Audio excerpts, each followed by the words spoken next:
A newly released video appears to show an appeals court judge in North Carolina attempting to run over protesters with his car.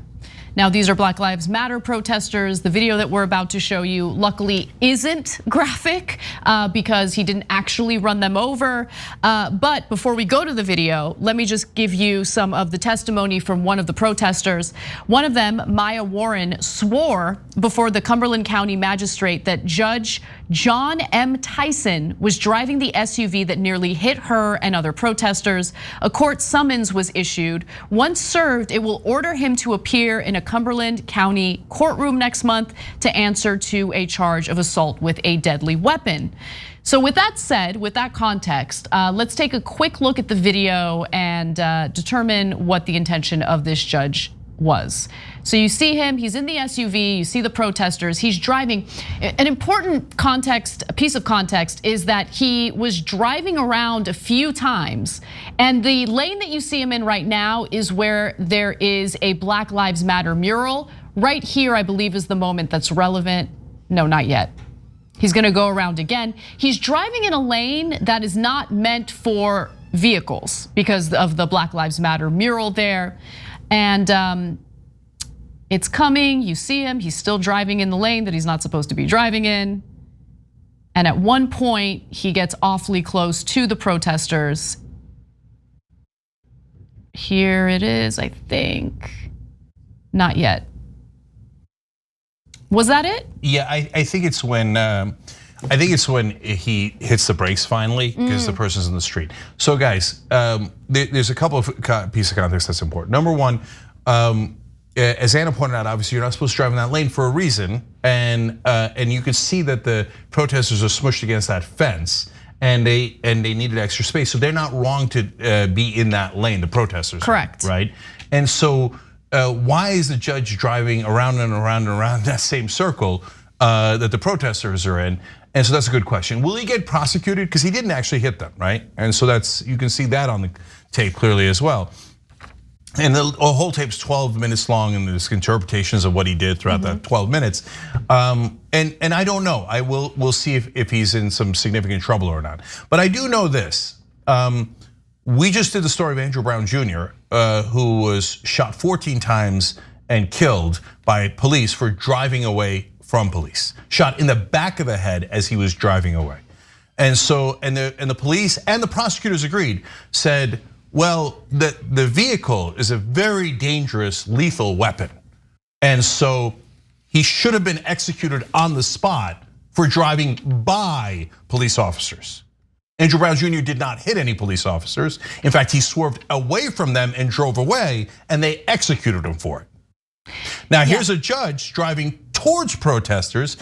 I'm not saying you should use the same logic, but if you use the same logic, you would say he was just trying to commit a federal, not a federal offense, but a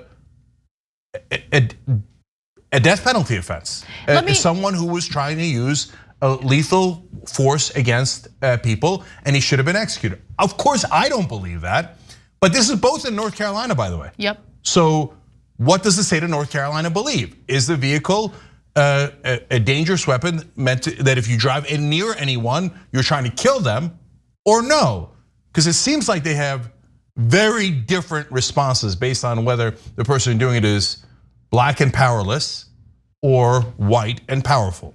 So let me give you more context, because look, I'm gonna be honest, watching that video,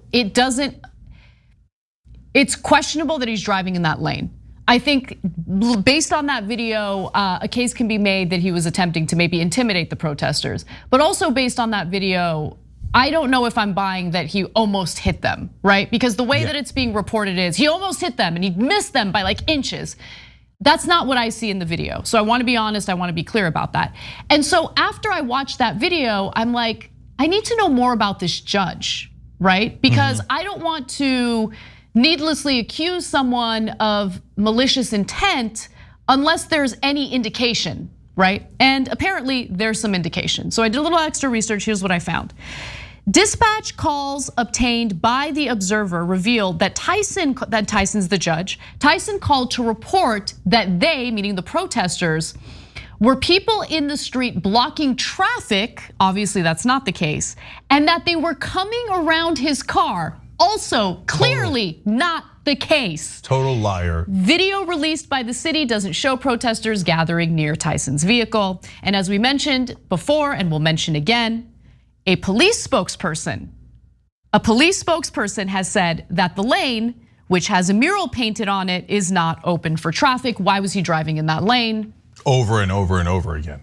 Okay, so look, guys, I'd be surprised if he got convicted, and I don't want people to think that I think the North Carolina standard in Andrew Brown Jr. case is correct. It is massively incorrect.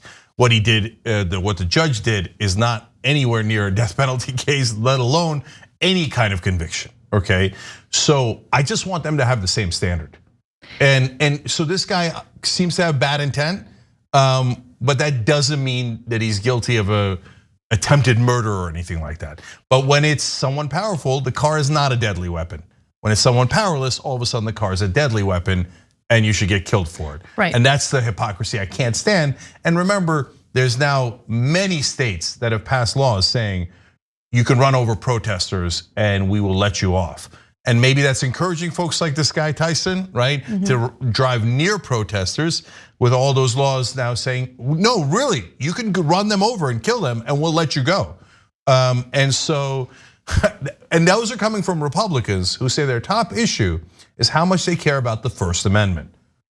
Unless, of course, you're protesting against the government from the left, in which case people can run over you with their car and kill you. Thanks for watching The Young Turks, we really appreciate it. Another way to show support is through YouTube memberships. You'll get to interact with us more. There's live chat emojis, badges. You've got emojis of me, Anna, John, JR. So those are super fun. But you also get playback of our exclusive member-only shows and specials right after they air. So all of that, all you gotta do is click that join button right underneath the video. Thank you.